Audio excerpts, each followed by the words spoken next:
What's happening, everybody? Street Riders here, bringing you a new review for Borderlands 2. The original Borderlands attracted so many of us with its amazing gunplay, constant stream of loot, humorous story, and crap-talking characters to amuse us along our way.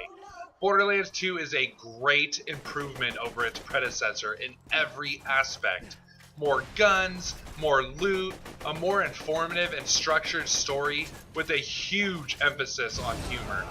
You play as a vault hunter searching Pandora for loot-filled vaults, but in actuality, you're more of a badass treasure hunter with an extended arsenal ready to kill anything that may distract you from your task. While this sounds easy and maybe a bit boring by itself, you wind up in a quest to stop the story's villain, Handsome Jack, from destroying the world, all while vault hunting and bringing down many enemy foes. The story is very well written and it's easy to understand. It involves some incredibly funny, witty, and almost heartfelt moments along the way. Many of these quests will introduce you to some crazy, bizarre, and over-the-top characters, but they keep you interested in the flow of the game. Many of these characters will spend their time giving you quests, helping with quests, and just plain talking dirty to you and making you laugh along your journey. The story's main campaign will last you somewhere between 30 and 60 hours, with tons of side quests to keep you entertained for many more. In my opinion, choosing a character really depends on your particular playstyle.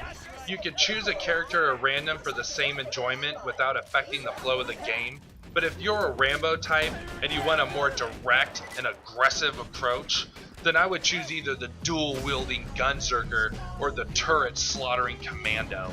If you want a more laid-back approach and be a little more subtle, then I would go with the stealthy Assassin or the magical Siren.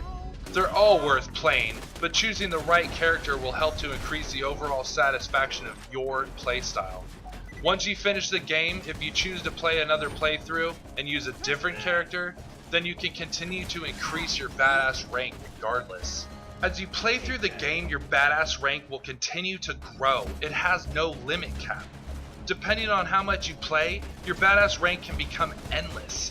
Each time your badass rank increases, you're rewarded a token that you can spend on additional rewards. These rewards are percentage increases, and a few examples of these are max health, shield capacity, melee damage, grenade damage, gun damage, fire rate, recoil reduction, and critical hit damage. These increases go against your profile and not just your character. This means that each time you play through the game, your badass points will continue to expand off of each other, essentially making you a bigger badass the more you play and the longer you play. The character customization interface has been improved and the character customization has been expanded. The additions are not extensive, but an improvement over Borderlands regardless. Skills for both your character and vehicles are generated randomly as loot and can be found within the world of Pandora. The new character interface is awesome and is much more intuitive and just easier to follow than before. It looks much nicer in general, and the new mini-map built into the HUD is a very welcomed addition. You're presented with many new landscapes that make Pandora almost feel like a new world. It feels foreign and alien to both Pandora and Borderlands, but at the same time it feels like home. The game's expanded world will bring you through snowy mountains, gritty, grimy swamps that appear to smell like eggs and ass, new, shiny, modernized urban environments, along with deserts, rocky slopes, and fantasy-like vegetation and artifacts. These landscapes are diverse enough that while exploring or moving from quest to quest, the environment doesn't feel stale. It doesn't get boring after long periods of time. You'll find yourself sightseeing in certain areas and thinking, what the hell, in others. Either way, you're gonna love the new world of Pandora. The vast variety of enemies in game will keep you on your toes, as each variant will bring a new challenge and dynamic to each encounter. The enemies are diverse enough to keep the gunfights fresh and exciting with each new battle. Gearbox did a great job really trying to keep the gunplay from becoming repetitive and predictable. The gunplay is as you would expect from Borderlands, but with just a little more focus on more responsive and tighter mechanics. Vehicles are still in the world of Pandora, but are heavily underutilized. The sole purpose of vehicles is just to get from one point to another, with the exception of an occasional quest that involves using one from time to time. Just finishing the main quest is an amazing experience alone, but many like me will enjoy the overall grind. Randomly generating loot helps to drive the experience and increase the replayability. Weapon spawns with different combinations of weapon specs and traits to create unique and chaotic equipment. Different trait combinations spawn with a rarity system, so traits may become more common than others, but these make for some awesome guns and explosives. Examples of these combinations might be assault rifles with explosive ammo, Gatling gun sniper rifles, dual-sided pistols with toxic ammo, or a submachine gun that does fire damage, all while being able to be discarded as a grenade and materializing a new gun instead of reloading it. Grenades and shields also work on the same system. There are bazillions of guns, grenades, and shield variants that will continue to keep you interested.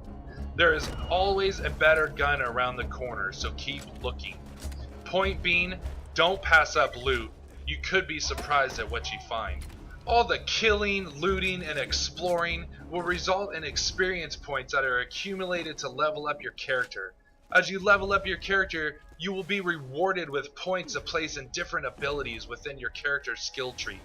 The skill tree feels much different from Borderlands, as it tries harder to distinguish the skills from character to character. Each tier has its own benefits and setbacks, and it can feel hard-pressed at times choosing where to place another point. The system is much better than before, and makes choosing skills much more satisfying. For those of you using multi-monitor setups like Eyefinity or Surround, the gameplay is flawless. It supports it natively, no fix required.